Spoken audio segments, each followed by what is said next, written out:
Le livre du ciel, tome 13, 19 novembre 1921. Pendant son agonie à Gethsémani, Jésus a eu l'assistance de sa très sainte mère ainsi que celle de Louisa. Pour être libéré par la vérité, il est nécessaire de vouloir et d'agir en conséquence. La vérité est simple. Je tenais compagnie à Jésus qui agonisait dans le jardin de Gethsémani. Autant qu'il m'était possible, je sympathisais avec lui et je le serrais contre mon cœur, essayant d'essuyer ses sueurs de sang. Mon aimable Jésus, d'une voix faible et étouffée, me dit « Ma fille, mon agonie dans le jardin a été pénible, peut-être plus que ma mort sur la croix. Si la croix a été l'accomplissement et le triomphe surtout, c'est ici, dans le jardin, que tout a commencé. Les maux sont plus éprouvants au début qu'à la fin. Dans cette agonie, la souffrance la plus accablante est survenue lorsque tous les péchés des hommes se sont présentés devant moi, l'un après l'autre. Mon humanité les assuma dans toute leur ampleur. Chaque offense portait l'empreinte de la mort d'un Dieu et était armée d'une épée pour me tuer. Du point de vue de ma divinité, le péché m'est apparu extrêmement hideux et horrible, même plus que la mort elle-même.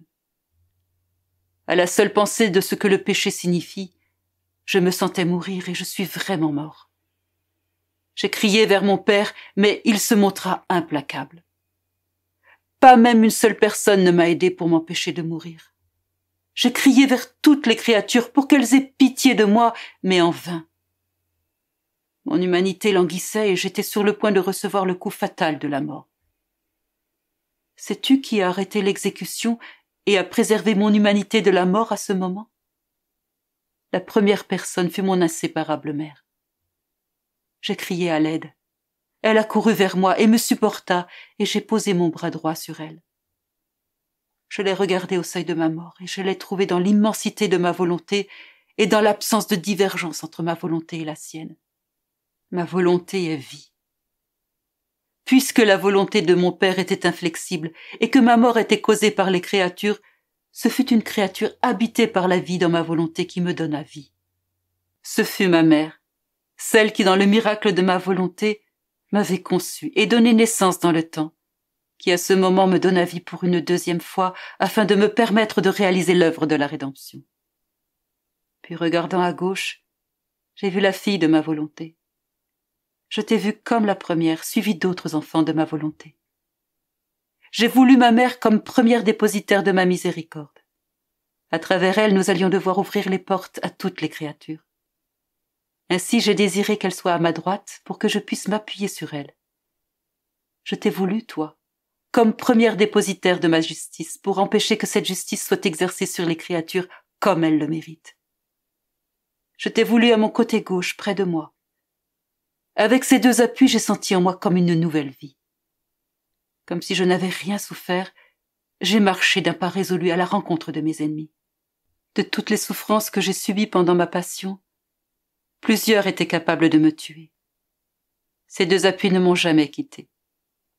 Quand elle me voyait sur le point de mourir, alors avec ma volonté qui était en elle, elle me soutenait et elle me donnait des regains de vie.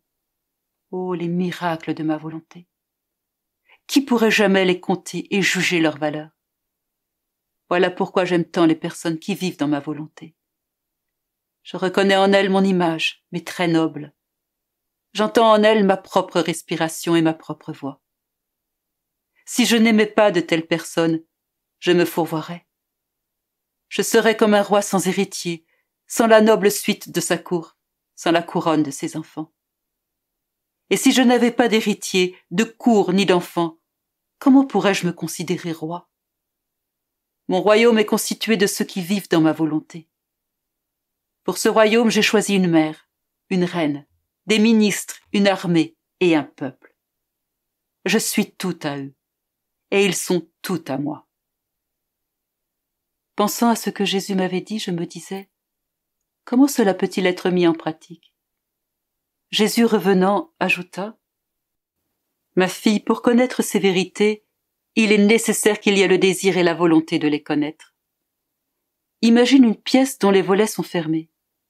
Quelle que soit l'intensité du soleil à l'extérieur, la pièce reste toujours dans la noirceur. l'acte d'ouvrir les volets indique qu'on désire la lumière. Mais même cela est insuffisant si on ne profite pas de cette lumière pour se mettre à l'œuvre, pour mettre de l'ordre dans la pièce, pour épousseter afin de ne pas gaspiller cette lumière que l'on reçoit, et ainsi de s'avouer ingrat. Il ne suffit pas seulement d'avoir la volonté de connaître la vérité. Il faut aussi chercher à surmonter ses faiblesses et à mettre de l'ordre dans sa vie à la lumière de cette vérité.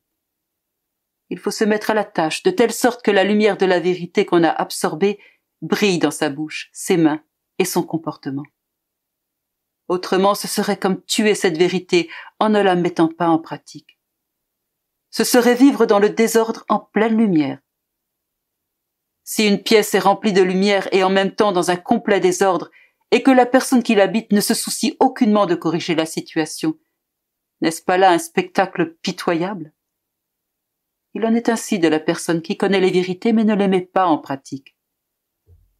Sois toutefois consciente que dans toute vérité, la simplicité constitue le premier élément. Si une vérité n'est pas simple, elle n'est pas lumière, et elle ne peut pénétrer l'esprit humain pour l'illuminer. Où il n'y a pas de lumière, on ne peut discerner les objets. La simplicité n'est pas seulement lumière, elle est l'air qui, quoiqu'invisible, permet la respiration. Sans l'air, la terre et tous ceux qui l'habitent seraient sans vie. De même, si les vertus et les vérités ne sont pas sous le signe de la simplicité, elles sont comme sans air et sans lumière.